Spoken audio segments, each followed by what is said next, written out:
সাবাস healthy kitchen থেকে সবাইকে অনেক অনেক শুভেচ্ছা আর ভালোবাসা জানিয়ে শুরু করছি আজকে আমার নতুন একটি রেসিপি। অনেক দিন পর আমার বন্ধুদের জন্য আজকে আমি একটা নতুন রেসিপি নিয়ে এসেছি। জানি না আপনারা কারা কারা খেয়েছে। এই জুসটা না ভীষণ মজার, খুবই হেলদি। এখন তো জলপাইয়ের সিজন, সেই শীতের সিজনে আমরা প্রচুর জলপাই খেয়ে থাকি, আচার, ডাল, টক সব কিছু খেয়ে থাকি এই জলপাইটা দিয়ে। তো আজকে আমি জলপাইয়ের জুস বানাবো।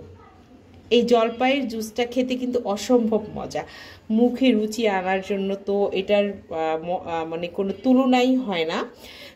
এখন তো শীতের সিজনে মুখটা একটু অন্যরকম হয়ে যায়, জ্বর হয় বা ঠান্ডা সর্দির মধ্যে যদি এরকম একটা জলপাইয়ের জুস আপনি খেয়ে নিতে পারেন তাহলে দেখবেন শরীরটা অনেকটা হালকা হয়ে যাবে।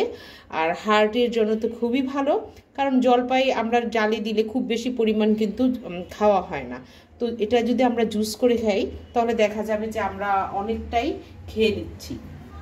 আর এটা অনেক টেস্টি, মানে আমি কি বলবো যে আজকে যখন এই জুসটা আমি প্রায় বানিয়ে খাই এই উইন্টারে, তারপরে তো সারা বছরের জন্য আমি এই জলপাইটা রেখে দিই ফ্রিজে, তারপর একটু একটু করে বানিয়ে এই মজার জুসটা বানিয়ে খেয়ে থাকি। আমরা কাঁচা আমের জুস খেয়ে থাকি, তাই না? ঠিক সেই রকমই জলপাইয়ের জুসও আজকে বানাবো। তার জন্য এখানে আমি জলপাই নিয়েছি 250 গ্রামের মতো। সেটাকে আমি বিচি ছাড়িয়ে নিয়ে টুকরো টুকরো করে নিয়েছি। এখন এটা এই যে ব্লেন্ডারে জগের মধ্যে সবগুলো দিয়ে দিচ্ছি। এরপর এখানে অন্যান্য যে উপকরণ আমি নিয়ে নিয়েছি, সেখানে হচ্ছে একটা কাঁচা লঙ্কা দিয়েছি। আপনি চাইলে নাও দিতে পারেন, আবার এটা চাইলে হাফও দিয়ে নিতে পারেন, কারণ জাস্ট একটু সুন্দর ফ্লেভার আসার জন্য। আমিও অল্প একটু দিয়ে নিলাম, বেশি দিলাম না। তারপরে একটু ধনে পাতা দিয়ে দিলাম কয়েকটা ডালা। এর মধ্যে দিয়ে দিব বিট লবণ। যদি বাড়িতে বিট লবণ না থাকে সেক্ষেত্রে আপনি লবণ দিয়ে দিতে পারেন। তারপর এখানে আমি দিয়ে দিব চিনি। চিনিটা আপনি স্কিপ করতে পারেন, তবে আমি আজকে এখানে 2 চামচের মতো চিনি দিয়ে দিব।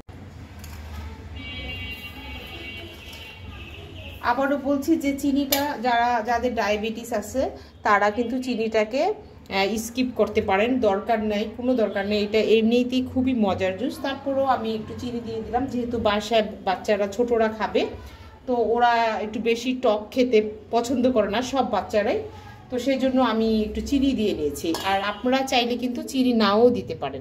এখন আমি এখানে এরকম 1 মগ পরিমাণ পানি দিয়ে দিলাম, একটা ঢাকনা দিয়ে। তারপর এটাকে আমি ব্লেন্ডার করে নিব।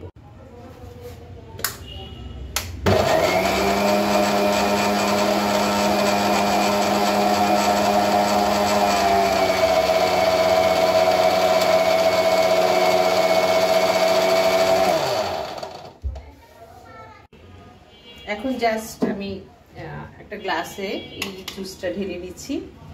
এখন আমি আপনাদের খেয়ে দেখাবো যে কি অবস্থা।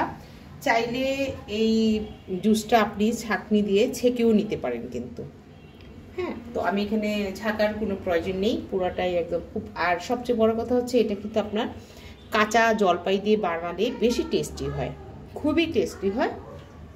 তবে আপনি পাকা জলপাই দিয়েও বানাতে পারেন, তবে আমার কাছে বেশি ভালো লাগে কাঁচা জলপাই দিয়ে। তো একটু খেয়ে দেখিয়ে দিচ্ছি কেমন হয়েছে, আসলে টেস্ট করে দেখাচ্ছি।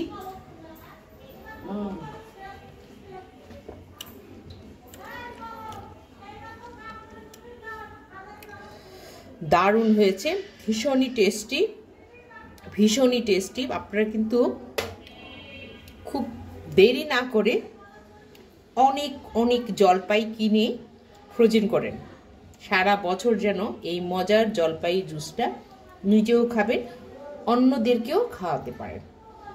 ভীষণ মজা, ভীষণ।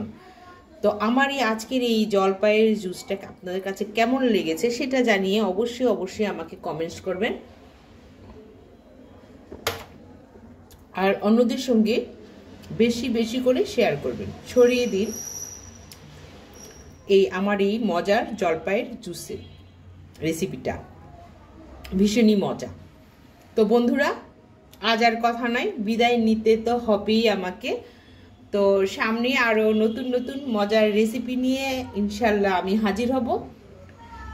সবাই দোয়া করবেন, ভালো থাকবেন, সুস্থ থাকবেন, সুন্দর থাকবেন। আল্লাহ হাফিজ।